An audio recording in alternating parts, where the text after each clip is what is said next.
Friends நான் சரண்யா பேசுகிறேன். இந்த பதிவு எதுக்குன்னா, நீங்கள் செத்துருங்கலாம் போடுறீங்க. நான் வந்து இப்படி மீடியாவில் போட வேண்டிய அவசியம் இல்லை தான். நான் மீடியாவில் இப்போ நான் வந்து யூடியூபர் அப்படிங்கிறதுனால நான் வந்து உங்களுக்கெல்லாம் நான் இருக்கிற சுச்சுவேஷனை வந்து தெரியப்படுத்தணுன்ட்டு அந்த வீடியோவை போடுறேன். அதுக்கு வந்து நீங்கள் செத்துரு, நான் செத்துட்டேன் என் பிள்ளையா பாப்பா, நான் தத்து கொடுக்க தான் நான் பெற்றேன். பெற்றுறதுக்கு முன்னாடியே கஷ்டம்தான். அப்போ நான் ஏன் பெற்றேன்னா, நான் எனக்குன்னு என் துணையாக இருப்பா என் பிள்ளை அப்படின்னு நினச்சி பெற்றேன். ஆனால் பெற்றதுக்கப்புறம் வளர்க்குறது தானே ஒன்று இருக்குது அப்படின்னு எனக்கு தெரியாது. எனக்கு அது தெரியாதுங்கிறத விட கஷ்டங்கள் இவ்வளோ வரும் அப்படின்னு எனக்கு அப்போ தெரியாது. துணையாக இருப்பா, நமக்குன்னு யாரும் இல்லை, நம்ம பிள்ளை துணையாக இருக்கோம் அப்படிங்கிறத மட்டும்தான் நான் மனசில் வச்சுருந்தேனே தவிர இதெல்லாம் பற்றி நான் யோசிக்காமல் கற்றுட்டேன். இருந்தாலும் என்ன செய்ய, நம்ம பிள்ளைய நம்ம தான் வளர்த்தாகணும். அதில் எந்த மாற்று கருத்தும் இல்லை. நான் யாருக்கும் கொடுக்க போகிறது இல்லை, நானே தான் வளர்த்துக்குவேன். என்ன ஆனாலும் சரி, என் பிள்ளை எனக்கு தான், வேறு யாருக்கும் கொடுக்க மாட்டேன். சொந்தக்காரங்கக்கிட்டே நான் வளர்க்குற மாட்டேன். ஏன்னா அவளுக்கு விவரம் தெரியுமோன்னு தான் விடுவேன். ஏன் அப்படி நான் சொல்கிறேன் அப்படின்னு நீங்கள் நினைக்கலாம்.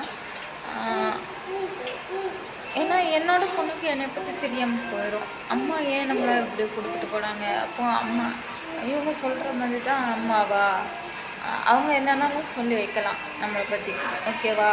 நம்மளை பற்றி அவங்க என்னன்னாலும் சொல்லலாம்.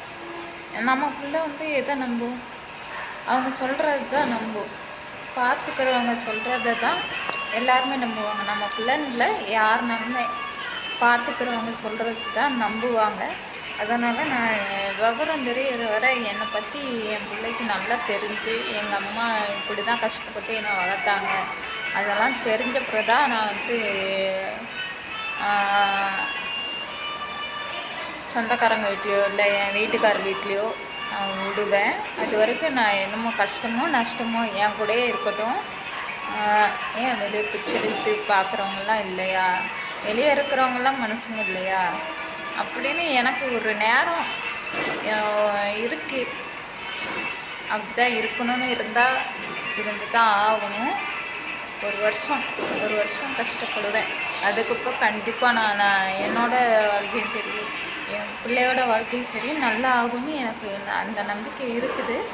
அதனால் ஒன்றும் பிரச்சனை இல்லை. இப்போதைக்கு நான் வந்து சமாளித்து இருந்துக்குவேன், என் பிள்ளைய பார்த்துக்குவேன். இதுக்கு முன்னாடி நான் வந்து என்னை வந்து நானே தான் பார்த்துக்கிட்டேன். நானும் வெளியே வந்து தான் நான் வந்து என்னோடய உயிர் இதுவரை என் உடம்புல ஊட்டிகிட்டு இருக்க காரணமே தான். அதே மாதிரி நான் வந்து என் பிள்ளைய நான் வந்து சத்தியமாக சொல்கிறேன், அவளை எந்த சூழ்நிலையும் நான் கைவிட மாட்டேன். இந்த ஒரு இதுலேயும் அவளை நல்லா தான் பார்த்துட்ருக்கேன், இனிமேலும் நல்லா பார்ப்பேன். அதுக்கு கடவுள் வந்து எனக்கு துணை இருப்பார் ஃப்ரெண்ட்ஸ். அதனால் நான் என்ன சொல்ல வரேன்னா, தயவுசெய்து சப்போர்ட் பண்ணலைன்னா கூட பரவாயில்ல, ஆனால் தப்பான கமெண்ட்ஸ் வந்து கம்மி பண்ணிக்கோங்க, போடாதீங்கன்னு சொல்லலை. அந்த மாதிரி நீ செத்துரு, குழந்தைய கொடுத்துரு, அந்த மாதிரி எல்லாம் பண்ணாதீங்க. ரொம்ப கஷ்டமாக இருக்குது. நான் என்னோட சூழ்நிலை வந்து எனக்கும் அந்த கடவுளுக்கும் தான் தெரியும், மற்றவங்களுக்கு தெரியப்படுறதில்ல. தெருவில் இருக்கிறவங்க கூட அவங்களுக்கு தான் சப்போர்ட் பண்ணுறாங்க. எது உண்மை எது பொய் கடவுளுக்கு தெரியும். நியாயம்னு ஒன்று இருக்குது, அது என்றைக்கும் இல்லாமல் போகாது. ஒரு நாள் இல்லை ஒரு நாள் எல்லாம் வெளிச்சத்துக்கு வரும், நம்புகிறேன். அந்த கடவுள் வந்து எனக்கும் சரி என் பிள்ளைக்கும் சரி சத்தியமாக துணை இருப்பார். ஏன்னா எங்கள் பக்கம் நியாயம் இருக்குது, அவங்க சொல்கிற மாதிரிலாம் நான் கிடையாது. அதனால் கடவுள் வந்து எனக்கு சப்போர்ட் பண்ணுவார்.